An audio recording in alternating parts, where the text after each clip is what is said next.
You know, I tried to just not drink for a really long time, and it just wasn't possible, and I didn't know why I couldn't stay stopped. So I'm feeling, you know, I've lost my kids. I feel like a failure. I don't know what to do, and God is the last person that I wanted to talk to. He was the last person I wanted to be with or even go to for help, because I thought, you don't give a crap about me. Like, you just don't. And so I wanted to commit suicide. I didn't see a way out. There was just no way out from where I was. It was like hell on earth. And I'm probably going to get emotional, but it was hell on earth. Hello, everyone. This is Grace and New Life. Today we have a special guest, Hillary Bailey, with us. Hi, Hillary. How are you? Good, thank you. Thank you for coming. Absolutely. I've been waiting for this day for a long time.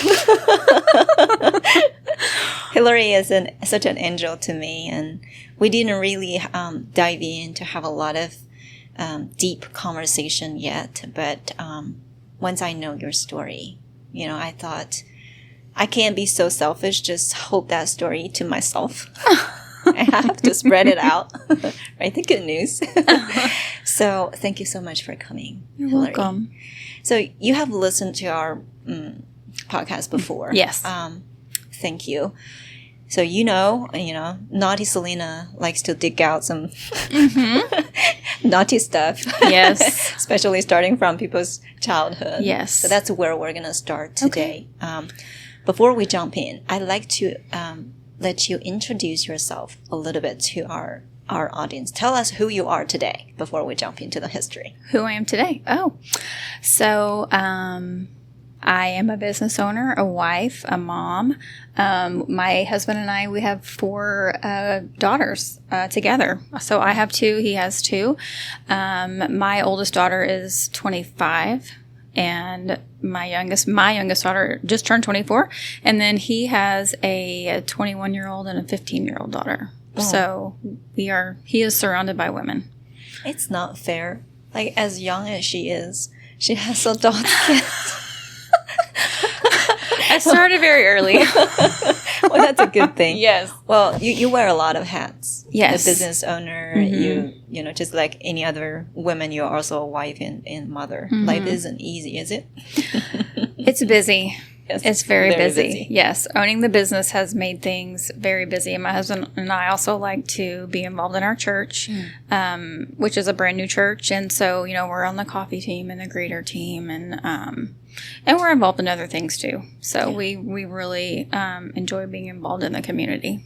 So, that's great. That's great. We have a lot to unpack today. Yes. So let's jump in and start from your childhood. I'd like to know, who is this little girl? What happened to her family? Where did she grow up? Okay. All of that. I was born in Greenville, Texas, which is about 60 miles northeast of Dallas. My parents were divorced when I was very young. I don't remember them together. Okay. And then both of them married quite quickly after coming out of their marriage. The only reason I know that is obviously I've done the math. And so I don't really remember like what a family unit kind of feels like, really. From a very young age, I just remember feeling like I never really fit anywhere, if that makes any sense. You know, both sides, my mom and my dad, you know, they all had other, you know, children from the other marriages, from the people that they married. So it was like yours, mine, and ours kind of thing. And I just never really felt, and nothing to do with anything they did. It was just inside me. Yeah. I just never felt like I fit anywhere. Because, you know, you go to this family and you come back to this one and you're like, where do I fit? But I lived with my mom for probably the first 12 years of my life. And we went to church. Not with my mom, with my dad. So on the weekends, we would go to church. My mom wasn't much of a church goer, but still had the belief, right? We just weren't active in church. Yeah. So when we would go to my dad's, you know, I would go to church and we would participate in that. But I was just a very fearful child, always looking on the outside to find something to fill whatever it was that was missing from inside of me. I never knew what that was. Yeah. And I just never felt right. Like it's really hard to put into words. I always wanted to be somewhere else other than where I was.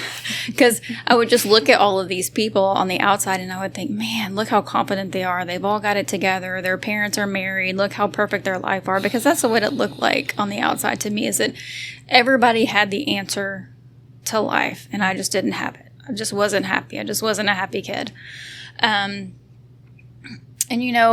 coming from a divorced family has its challenges, which I won't really go into. But, relationships weren't the best, and things that I've worked through that I no longer affect me anymore like they used to. I used to blame those relationships for the way I felt or the way I was, and today I know that's definitely not the case. I've become much more compassionate, knowing now that I have step kids, it's definitely not a you marry their father, you're in a relationship with their father, and you just love them just because they're an extension. Like it's a love that grows, right? I love my stepdaughters today. It's just, but it's a love that's had to grow and blossom. And I think I just was always reaching out for that love from my step parents, which I didn't really feel like I felt. I know now that was just me. That was just me, right?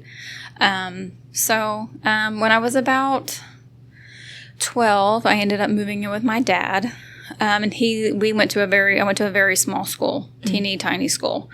It was actually a little suburb of Greenville, Texas, called Celeste, Texas, and it was about a town of about 800 people, 1,000 people, something like that. And I was there until I graduated. There was a small stint where I moved back in with my mom, but I just started acting out. I ran away from home. Like just still feeling super restless, non-confident, had no confidence in myself. I just, I thought a lot about, even at that age, suicide, a lot.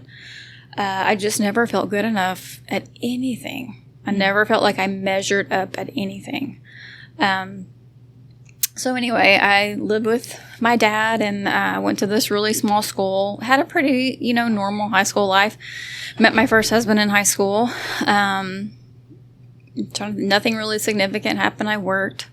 My senior year, I got pregnant with my daughter, my first daughter. I found out I was pregnant about 2 months before I graduated from high school. And so my first husband and I, we got married like a week after we graduated from high school.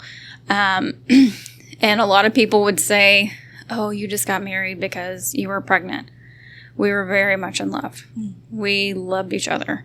And we, although having a baby at that age was scary and people would look at us and be like, oh, you poor things, like you have to get married. We loved each other. My ex-husband was probably the first person that I remember. He said, even today, like, even though our relationship isn't the best, we don't really talk a lot, because of things I'll tell you a little later. He's a good man, and he was a good man from the day I met him, even when he was a boy, because he was 17 when we got married and I was 18. We were very, very young. But just, he made me feel very loved. He made me feel very safe. Just from the time that we started dating, he was super duper important in my life. He made me feel like no other person had ever made me feel. So we get married and we have our first daughter and we're just working and we're living life. And I'd always struggled with my weight my whole life. I've done a lot of counseling over the years, and food was always my comfort. So I was always like a bigger child. When I got into high school and I started dancing, I was, on the dance team and stuff. I got my curves and I was, I looked okay. But after I had my daughter, I put on like 90 pounds, and food was just a comfort for me, because even though I was married and I had this great life, still looking on the outside of myself for something. Something is missing. I don't know what it is, but something's missing. And I thought I had found that when I married my ex-husband. I thought, oh, he's who I've been missing. He's who has been, he was supposed to fill this hole inside of me, right? So after a couple of years, I'm still having that. I'm looking everywhere for something to fill that hole. And food for me was a comfort. It was a huge comfort. Because although growing up in church, I always tell the story, and I told my sister she could watch this, so I'll say it. So my sister and I, we were raised in church. The message that my sister heard in church was the message of a loving God who is there for you and you can depend on and won't let you fall and things like that. The message I heard in church was, you better be perfect or God's going to smite you.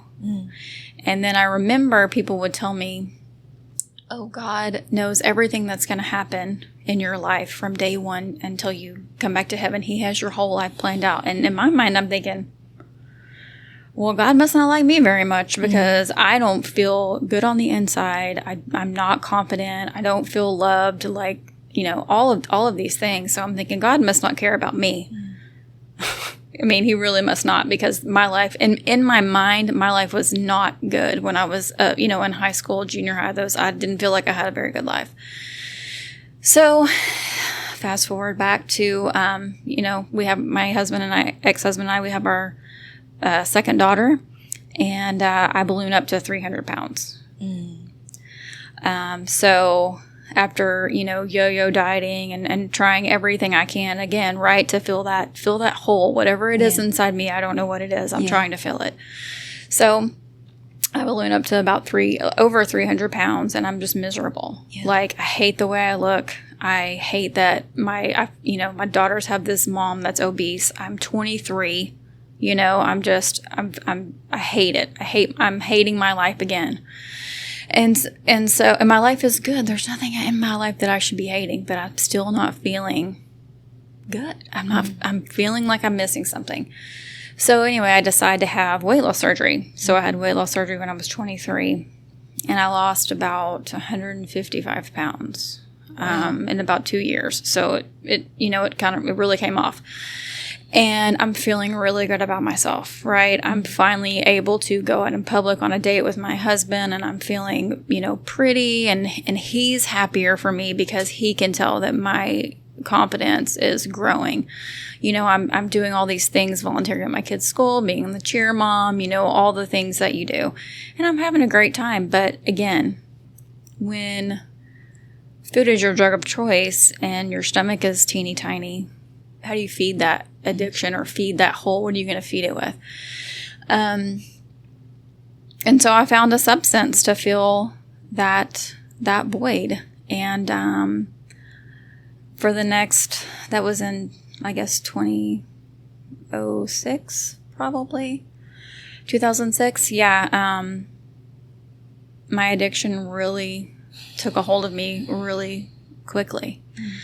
And by 2008, I'm in full-blown addiction. I am,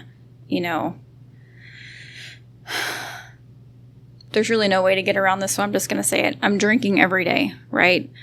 This is just my story, so I'm just going to tell it. I'm not going to try to hide any parts of it. I'm drinking every day, right? I can't stop. I can't stop drinking. It's all I can think about.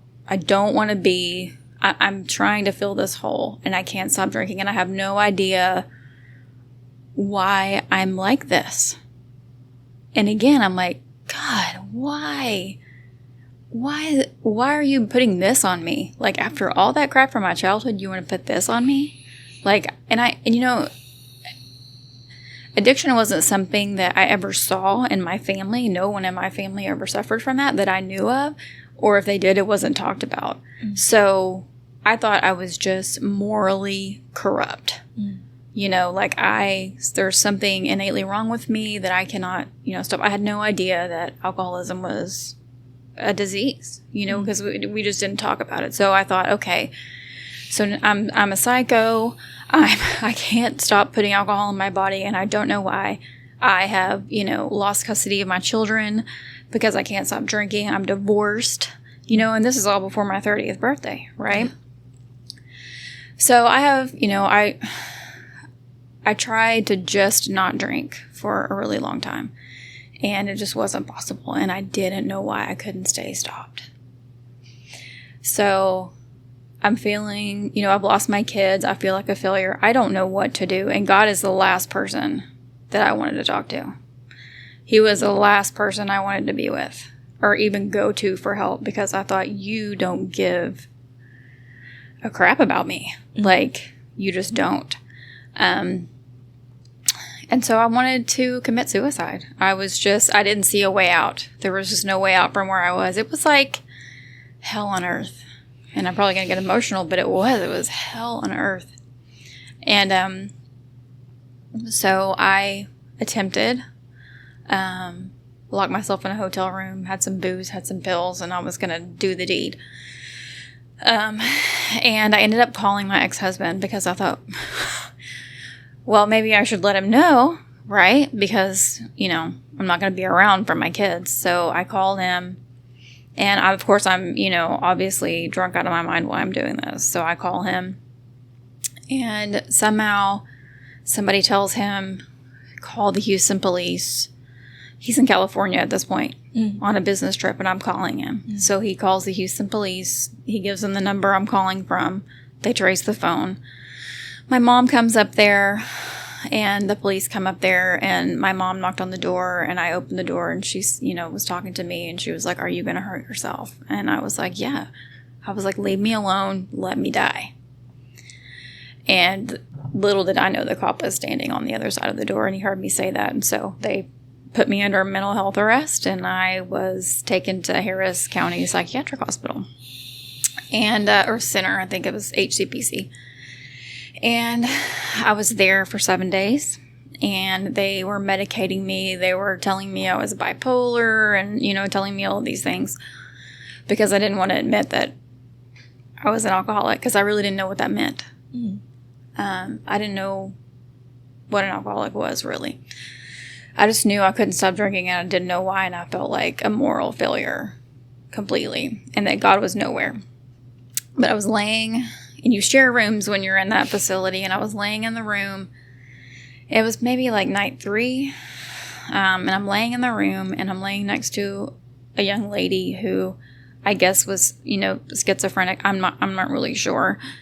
But she was talking to herself, and she was playing with her hands and saying all these off-the-wall things. And I just remember turning over in my bed, and I just closed my eyes, and I was like, all right, God. Like, I will do whatever you tell me to do if you will get me out of here and help me, because I don't know what to do, And my mom, because of some things that had happened earlier in her life, had been going to Al-Anon, which is basically support for family members who have alcoholics in their family. And so she had worked that program, that 12-step program. And so she knew what I was before I did. So she came to the hospital to visit me, and she was like, I'll help you, but you have to get into recovery. You have to do something to help yourself, because I'm not a victim. Alcoholism is a disease, and if you seek help, it's there for you, but you have to want it. Right. And I wanted it now because I didn't know. I either wanted to be dead or I needed to be sober, one of the two. So she said, you can come live with me, but you have to be in recovery, or I'm not going to help you. Like, you're just going to have to figure it out, if not. So this was in 2009, in May. I moved in with my mom, and I jumped into recovery.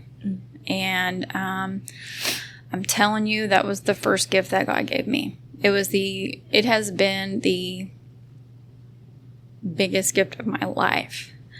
God put all of these, you walk in there, and, they make fun of it on TV all the time. People sitting around a table drinking coffee, smoking cigarettes, and talking about, but the women and the men in that room. I sat in the room. I never identified myself as a newcomer, but I sat inside the rooms, and I listened to these people talk about their drinking, how they drank, the things that they did when they were drinking. And they were all smiling and they were all laughing and they were all having a good time. And I thought, this isn't real. This isn't real, because if you knew the things I did, you would kick me out of here. You would, if you knew how I drank, if you drank like I drank, if you did what I did, you would kick me out of this room right now and say, well, you're too bad to be in here. We can't, be a part of your life. We can't help you. You're too bad. But that's not what they said. I went to a meeting every day, and they sat with me and talked with me, and I found a lady to take me through, the 12 steps, and it introduced me to a loving God. Mm-hmm. That's in the rooms of recovery is where God showed himself to me, and he showed himself to me through the people there who were there for me from day one, did not know who I was, knew my name, and that's about it. And they've become some of my best friends. I've known some of them for 15 years. And I've known them since day one, and they've seen my whole journey. So yeah, God revealed himself to me, and, through the last years, I've gotten, I got joint custody back of my kids, and, I have a wonderful relationship with my girls. I put them through a lot. When I was, in my disease, I put my kids through a lot, but they are wonderful girls, and they have forgiven me and accepted me, and we have a great relationship today. So I think I've been sober about 4 years the first time, and I met my husband, and we met online. We don't tell many people that, but yeah, we met online, and yeah, he's been another one of God's best blessings. He has loved me. He's not ever seen me take a drink, which is awesome. He met me when I was about to start PTA school, when I was trying to get joint custody of my kids, and just when I was still, it takes a long time to get rid of the crap, all the crap that's in here, right? From all those years, and it took me a long time to forgive myself for all the things I did when I was active in my disease, because I did a lot of bad things that I shouldn't have done, that I'm not proud of, but today it's just part of my story, right? It's part of my testimony. It just is what it is. I'm not ashamed of it anymore. But it took a long time for me to forgive myself for that. So my husband has been with me through, many, I've worked the steps many times. I've been to counseling. I've been to therapy. And he's just stood by me like this pillar rock of a man, and just loved me through every bit of it. A couple of, I'd say, well, I'm just kind of talking. Do you have any more questions? I'm just talking. Okay. We normally start with the childhood, and then I would jump in and ask some questions. Today I'm just, you put tears not on my eyes, on my face, on my shirts. The reason why it touches me so much, you said you had a hole in your heart. You recognize that. Mm-hmm.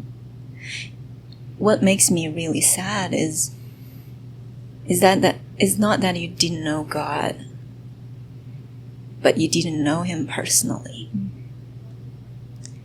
It's not that you don't know he's there. You just didn't know what that means to you. Mm-hmm. And I think for all of us, that is vital, important for us to know this God personally. That hole you're talking about, there's nothing on this earth can fill. Really. Nothing. Nothing. The best relationship we can have with our husbands, our best friends, our kids, our parents, regardless how perfect it is, it's not going to fill that hole. Mm-hmm.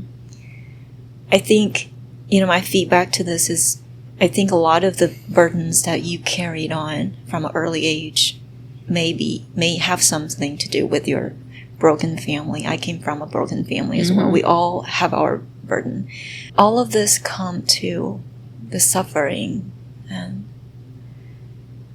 you get down to the bottom of your life, and then you seek. You know, I just, there's a whole picture of you being God's daughter who is suffering and looking for everything to fill that hole, looking for everything to finally can feel good, not only because you feel like feeling is feeling, it comes and goes, but you know the truth is never leaves you. But you had to go through all of this to find it. It's very unfortunate. At the same time, I would say, on the other hand, it is fortunate too, because you did find it. There are a lot of brothers and sisters out there, they're still looking. People don't know, when I have this kind of conversation with our guests, especially when you describe a story, I feel like that I am with you in that picture, that I'm seeing you, that I'm looking at you, grabbing a drink, one after another, that you can't stop. I feel like I'm in that hotel room with you. I want to stop you, but I can't. You know, I can't stop thinking that way. It's just part of who I am. And I think that's a curse and also a blessing from the Lord. Well, I argue with him a lot. Like, why do you want me to do this? Because this is a horrible person to do this. It is, can't get myself out of the stories. It's really come to my bone. But all of the things that you shared so far, well, I see God's grace, but I also see, unless we come to a point that we really want to find Him, sometimes there is this heavy, thick veil just in front of our eyes we can't see. Absolutely. May I ask you, forgiveness that came along, you mentioned it took a long time for you to forgive yourself. But did you have to work on forgiving your parents or forgiving people around you, the church? However, everybody had, in your mind, I think it's the reason why I ask you this is I think our human mind, our human nature is that very naturally we will blame others. Absolutely. Right? Especially when you're young, you're small, you don't know, you don't know what is. So did you have to work through the forgiveness, not only to work inside to yourself, but also to others? Absolutely. And that is, I can't say enough about recovery. That's a lot of the part of the work that you do there. You not only look at your view of others, but where you find your part in every situation. Where was I to blame in this? Because we all have, well, I won't say in every situation we all have a part, but most of the time. So yeah, I just, being in recovery helped me to, like I said earlier, everybody has a story. I have a story, you have a story. Something has happened to all of us where we've had some kind of a trauma in our life. And so I had to look at, all of my parents, my mom, my stepmom, my dad, they didn't have perfect lives. They didn't. And we all are doing the best we can. Somebody in recovery said this one time, and I think about it all the time. We're all just doing the best we can, or we'd be doing something different. And I just have to think about that. Like, everybody, if they would have known how to do something perfectly, they would have done it. But we're all just doing what we think is the best thing at the time. That's because that is all that we can do. Yeah. What my best, I try to do my best every day. And if I think that's what I do. Yeah. It may not be the right thing, but in that moment, that's what it feels. It feels right in the moment. So that's what I'm doing. I can't blame anymore. It's, I have to take, I'm an adult. I have to take responsibility for the feelings that came out of whatever happened when I was a child. And, and deal with them and move on with my life. Yeah. So you're healed. Oh. How many years since you were sober? So my first sobriety day is May 1st of 2009. So I haven't had a drink since then, but I changed my sobriety date. I went through a hard time in about 2018. Yeah, 2018. And I took a sleeping pill or a pain pill to help me sleep. Because I couldn't sleep because my mind was wandering. So I changed my sobriety date because I felt like I tried to change the way that I feel. So I haven't had any alcohol since May 1st, 2009, but I choose my sobriety date to be 6/6/22 because that's when I had the realization in my heart that, hey, you doing that probably wasn't the best thing. So I changed my sobriety date. But well, that's a great reminder, don't you think? Because let me back out with you. okay. I think that's such a good point. Or sometimes we think, it's over, it's past. Mm-hmm. But first of all, and foremost, we should never underestimate the power of the grace in the Lord. That once we accepted Jesus, Holy Spirit is inside of us and working, and He's helping us all the time. But we got to remember we are still in this sinful world. And sometimes we are intent to replace something with something else. And the beauty of what you just said to me is that you realize that. Coming to the realization, I think that's the first step of getting out of trouble. Yeah. We're all like naughty kids. We're getting ourselves in trouble all the time. But wow. Praise to the Lord. I was thinking Jesus healed so many people when He was here. God's power is still healing. He was a healer then. He is. Okay, I'm not going to sing today. He is still a healer. It seems to me every time after He heals physical, He heals your heart. He comes in and give you a new life. Isn't it true to you? Yeah. Your relationship is restored with your kids. You met your rock, your husband. He's my boulder. Yeah. Hey, boulder. Yeah. You're gonna come to this show.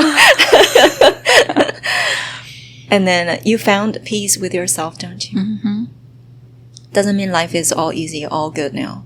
No. You still have mountains to climb, still have valleys to go through. Absolutely. So tell us afterwards. Now you're married. You have 4 kids. Then I'm jealous. What are some difficult areas in the life nowadays that you need to come to the Lord? Oh my gosh. 1 hour is not enough. Right. We need another podcast. Right. Mindset. That voice that tormented me when I was, and now today I know, for me, I know that's the devil. It's spiritual warfare, right? It is. That voice that tries to tell me every day when I wake up, hey, you need to be anxious. Hey, your business is going to fail. Hey, you're not being a very good wife today. You're too fat today. Your makeup doesn't look good today. You're not ever going to amount to anything today. Like that voice can still get very loud for me. Very, very loud. So I really, I wake up every morning and the first thing I do is prayer and meditation. Like that was something I learned in recovery, and it's become more of a Bible-based meditation now, but I have to do that every morning to quiet my mind. Yeah. It's paramount for me. If I don't, I'm just a crazy person, and it can still sneak up on me throughout the day. So while earlier you said maybe it's a blessing or a curse, maybe it's a blessing because it keeps me sometimes in constant contact. Right. And it reminds me, hey, wait a minute, you're not doing this on your own strength. Right. Like, this isn't about you, Hillary. Yeah. This is about what you're doing for God today. Don't forget that, because when I make everything about me, which is also something you learn in recovery, when you make everything about yourself, sure is selfish of you, right? Let's not be selfish. So yeah, I need reminders constantly to remember that God is in charge of my life. I'm here to do what He wants me to do. Yeah. It's not about me. And I'm trying to learn how to be a better wife. Is that a reminder to me? No. So I'm very headstrong. And since my husband and I have been going to church, I got back into church, and that's a different story I can tell you if you want to hear it. But of course, we're back into church, and I just realized how I am so headstrong. Sometimes I do not let him lead our family. I am just like, I'm going to make the decisions. This is what we're going to do, because I've always just been that way. And I need to step back and be a godly wife and include my husband and let him make the decisions, because I'm not good at that. I want to make all the decisions. So you remember, Travis Hauser. He is my brother-in-law now. And he married my sister, and so he lives in Greenville. And about 2 years ago, they were going to this tiny country town church. And so, of course, at this time, I'm still not going to church. I don't want to go to church because I feel like so sitting here and talking with you about my past is one thing, but going into a church and talking to the churchy people about my past, like they might throw holy water on me and like kick me out, or, I might set on fire or something. And so I would always just go to church when I would visit my dad. Well, my sister's like, I love my church. And, you need to have my sister on your podcast. Anyway. So she's like, come to my church. It's a great church. And I'm like, okay. So I go to her church, and I'm sitting in the audience. It's an Easter Sunday.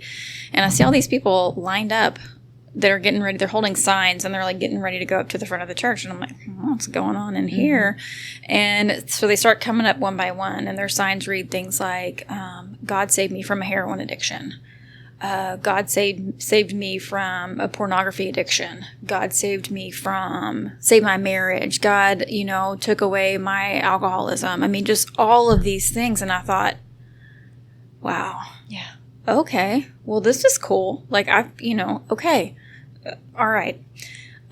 Came back a couple of times, really, really enjoyed the church. And then one of my friends, wanted to start going to church, to take her daughters to church. It was like at the beginning of this year. And I said, I'll go with you. I'll go with you. I've been to church before. So let's go together. And I really enjoyed it. And, there's a feeling when you get into recovery that you just feel really close to God. Like for me, I just felt really close to God in recovery, but I never felt that way in church. But for me, it kind of started flipping, and I started feeling that in church more than I did in recovery. Wow. And I realized God's been pulling me back to Him, like to His purpose, like, because for me, my God is the God of the Bible. It's Jesus. That's my God today. And so we went to this church, and I felt really overwhelmed. And then my friend Kathy invited us to come to this new church that is our church home now. It's a brand new church. It's been open for like 10 weeks. It's called Church 122. It's in Cypress. We love it. And, I can't tell, I just feel like this is my purpose now. Yeah. Like I'm here to spread the gospel through my, somebody that we have a mutual friend with that says my business is my ministry. And that's so true. Yes. It's so true. Yeah. When people meet me, I want them to feel comfortable with me. I want them to see God's love coming, through me. Mm-hmm. And that is what we're doing here. Yeah. That's why I love Colossians 3:2. I know you're going to ask me my favorite Bible verse, but it's Colossians 3:2, because it's like, don't set your mind, set your mind on things above, not on earthly things. Yeah. Since you talk about that. Well, So, friends, just so you know, so far this is the easiest podcast that I have recorded because I literally don't have to say anything. She knows everything, where I want to go, where to start. She can navigate this. So, Colossians 3:2, set your mind on things above, not on earth. And I want to read a little bit more before this. This is Paul writing to the church, and he said, since then, and before this, he's talking about we in Christ is a new person now. And he says, since then, you have been raised with Christ. Set your heart on things above, where Christ is, seated on the right hand of God. So, wow, just stop for a little bit. we are Bible nerds. Just think about that. Our life is with Christ. Mm-hmm. And where is He? He is on the right hand of God. Mm-hmm. Of course, we're not going to look down here. Right. We're going to look over there. Yeah. Oh, gosh. I'm screaming. I'm sorry. So set your minds on things above, not on earthly things. For you died, and your life is now hidden with Christ in God. So beautiful. Yeah. So, a little price. Oh, nice. Okay, this part she doesn't know. I don't know. So she can't jump in and say anything. So this is Colossians 3:2. Oh, cool. Yeah. Okay, now I do know you read it a different way, right? Yeah. Okay. So you read from top to bottom, okay, and from the right to the left. Okay. Your mind above.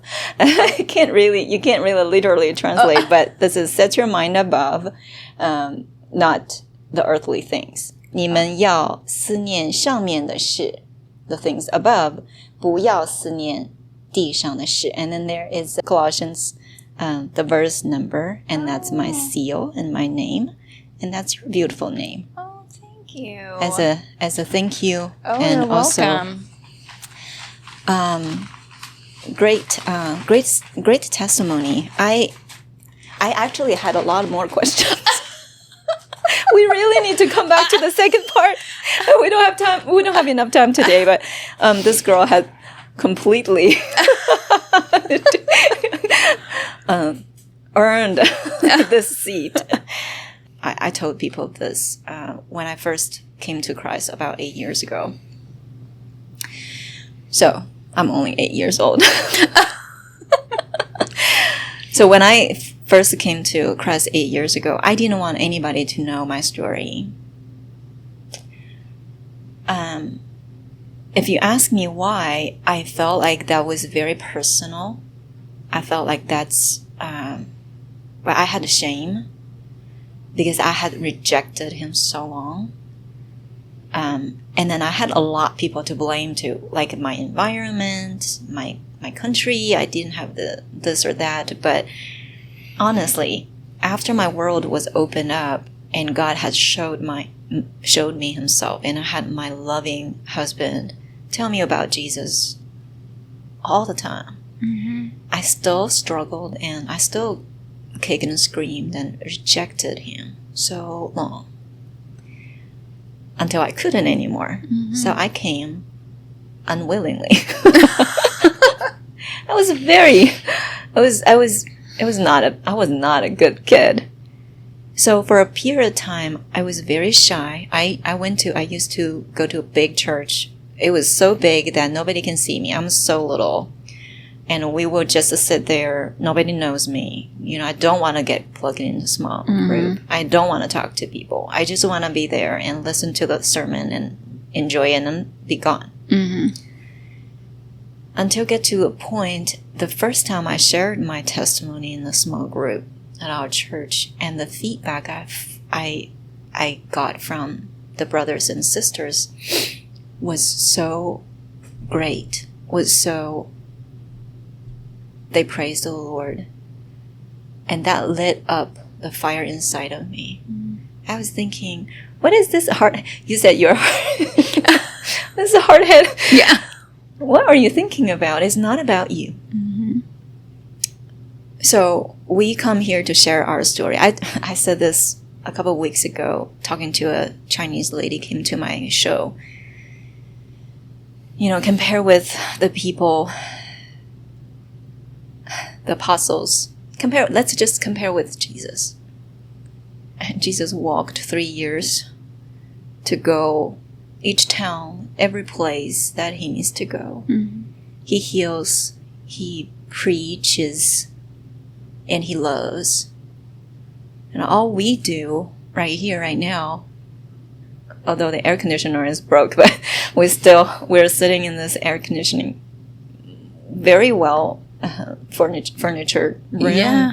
We're comfortably sitting in couches. We have tea, we have water. We're sitting here beautifully just talking to somebody we don't even know. We don't need to worry about how they judge us. Yeah. All we need to do is just to say it. Mm-hmm. Just say it. Because after all, it's not about us. It's about who he is, who he is, what he did, and how he did it. I can share my story with somebody came from similar background like mine. Mm-hmm. When you share this kind of story, there's no way I can do the work that you can do to touch their hearts, to letting them know. My goodness, you make me cry too much today. I had to switch the angle so many times when I was wiping myself. But earlier when you said, and this is where I wanted to land before I invite you to introduce your business a little bit and pray for us. When we find judging people in church and saying there are brothers and sisters, and we find loving people in a recovering center, completely strangers, Mm-hmm. what do we say to ourselves and say, I did what the Lord asked me to do, which is love each other as I have loved you. I think I'm so guilty about this. I think many of us need a big stick whip on our head and think, what you just did or what you just said, does it really represent our Lord Jesus? Mm-hmm. Sometimes it's people in church that rejects people away from church. Yep. Right? So your testimony, that's really another reminder to me. How do I live my life? How do I live my life? How do I love others? I'm so broken. We're all so broken. Mm-hmm.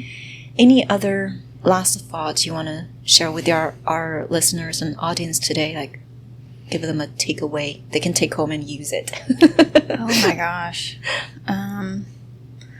Anything that I say today that touches anybody, just keep seeking. Seek him, because he'll show himself to you. You just got to keep looking, keep seeking every day, even when you don't feel like he's there, which I still have times like that. I don't feel like he's there. I'm like, where are you? Help me. But he is always there. So just keep seeking. Sometimes we don't see him. Sometimes we don't feel like to talk to him either. No. But that's exactly when we need to, right? Absolutely. So great. So great. So we don't take any sponsorship or advertisement, but as giving back, I know you're a business owner. I would love to let you tell people what you do. Okay. And because before she say anything, because I think what she does is really important.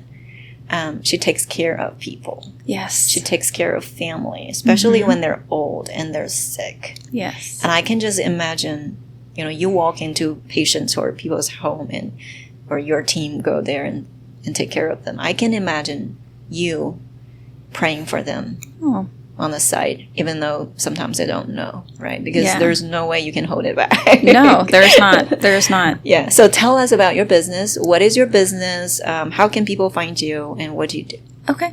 So the name of my business is Freedom Caregivers and Companions, and we provide in-home services for seniors or really anybody who needs help that's an adult. We can take care of somebody that is completely and totally bedridden that needs all of their physical needs met, or we can just come over and be a companion for someone. I want to alleviate caregiver burnout and allow seniors to age in their home where they're comfortable, right? Instead of them having to move out and go to an assisted living and sometimes that's needed. But if they, can have somebody come over a couple times a week, help them with things they need, like where they can stay at home. And, that's what I want, because it's just better for them. Yeah. It's just better for them. You can call us, 346-468-1000, or you can find us on, we have a website. It's freedomcaregivers.net.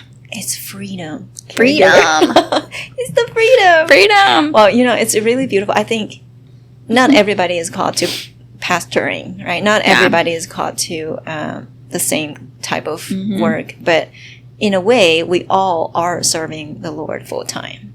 I would invite you to pray for our audience and our listeners.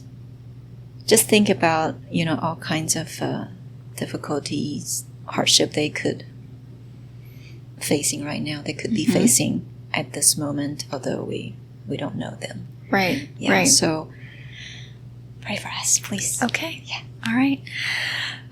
Our gracious and loving Heavenly Father, God, we come to you with thanks that you allowed us to be together today, talk about you, praise you, lift your name up.